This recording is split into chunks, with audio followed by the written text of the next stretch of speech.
So you are the green monk of dirty monk of holy bye. That's my dad. The man is 90 years old.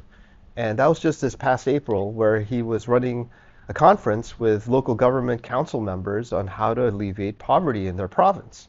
And that's just him doing his work as, he created this NGO some decades ago and he grew it to where it's now a sustainable business model for him that he is planning to run until, according to him, when he's 100 years old. And I used to doubt him, but these days I don't doubt the man anymore. I mean, he's just as alert and as healthy as I can remember when he was in his 50s. In the last video, there are a lot of comments about how, even though I'm 50 years old, I only look like I'm 30. And the point I'm trying to make here is that people are just living longer lives. And what's not adjusting with that is the retirement age that companies put onto people. Basically, it hasn't really moved at all.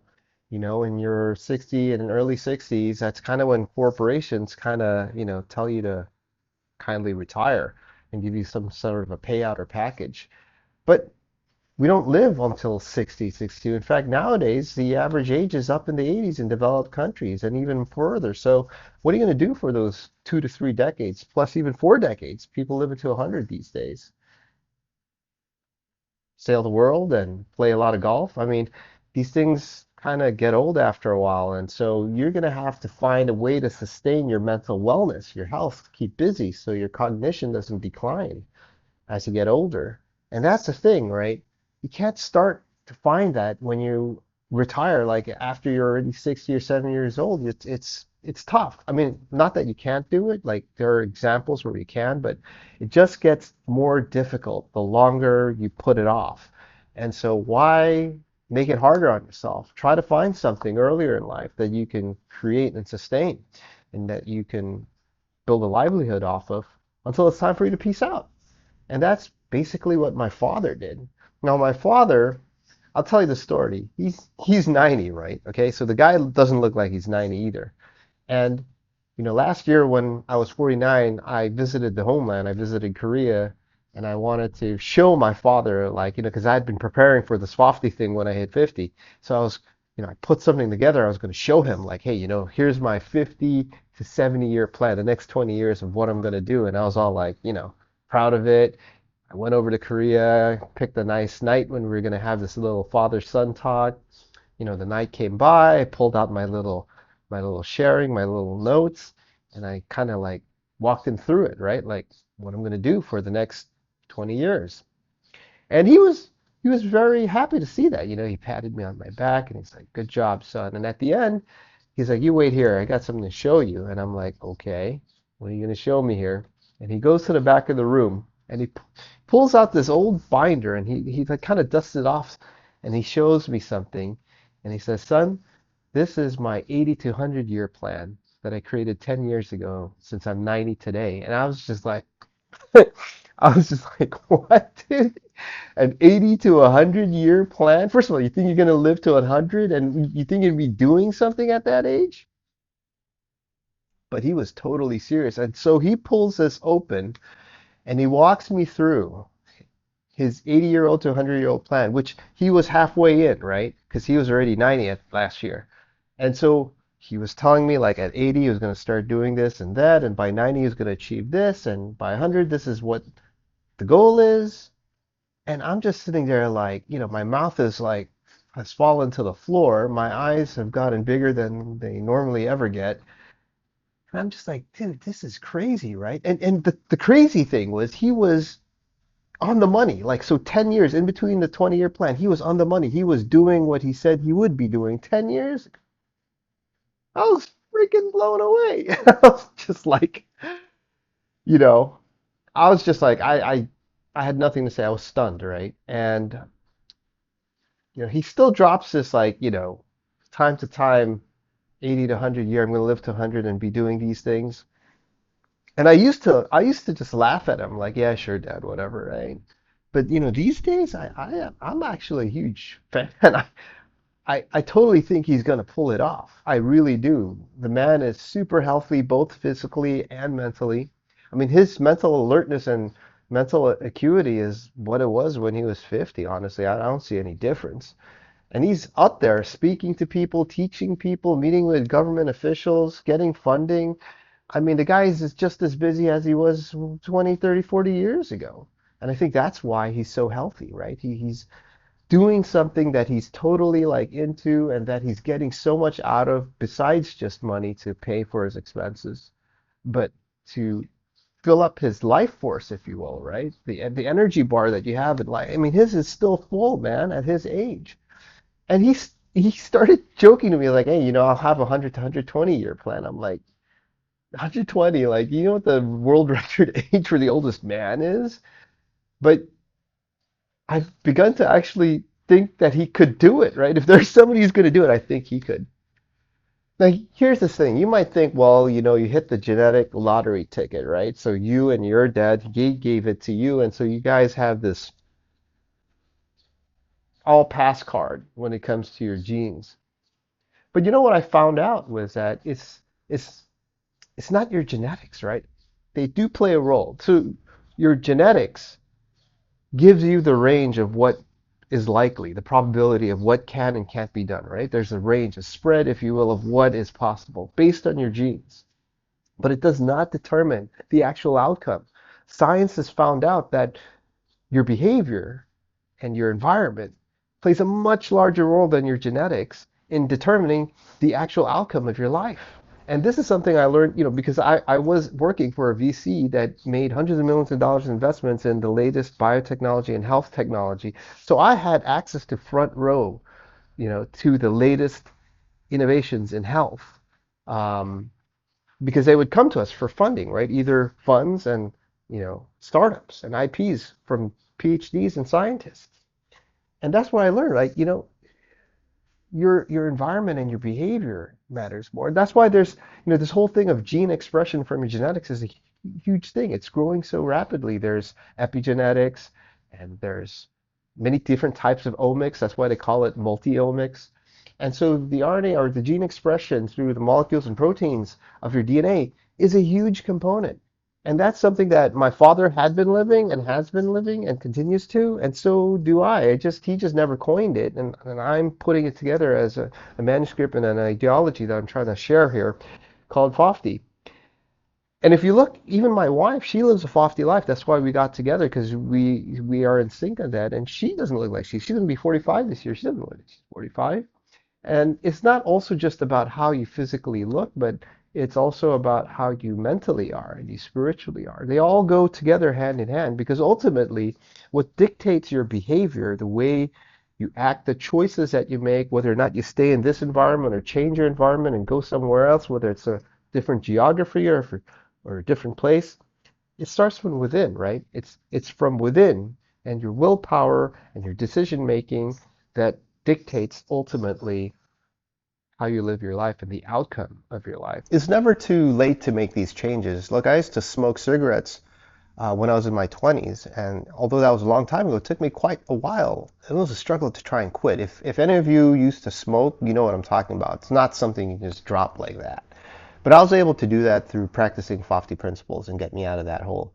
But there are a lot of other things I'm still working through, right? Like I eat too much sodium still, more than I'd like to, and that's resulted in a higher than average blood pressure. Now, it's not high blood pressure, but I'd rather it be normal than a little bit above normal, for example. So there are many things that I'm still working through, and I do fasts and I do, I'll go through stints of eating vegetarian food and things like that to try and control and exercise my willpower so that I can get out of that track. And the list goes on. I guess the message I'm telling you is it's never too late. You can always try to make these changes.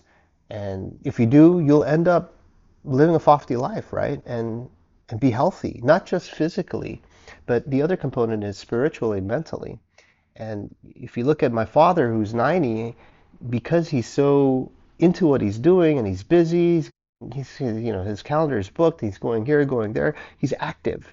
And that is so important in maintaining your mental cognition and your mental health. He doesn't get depressed, he's always thinking about what's coming next, and his mind is just alert and sharp, right? And that's a critical factor, right, in terms of your holistic, health. So that's something to keep in mind. It's not just one or the other, but both. Of the FoFty principles, the one that really has impacted me and my wife and my father in the sense of having longevity is to live from inside out and not from outside in.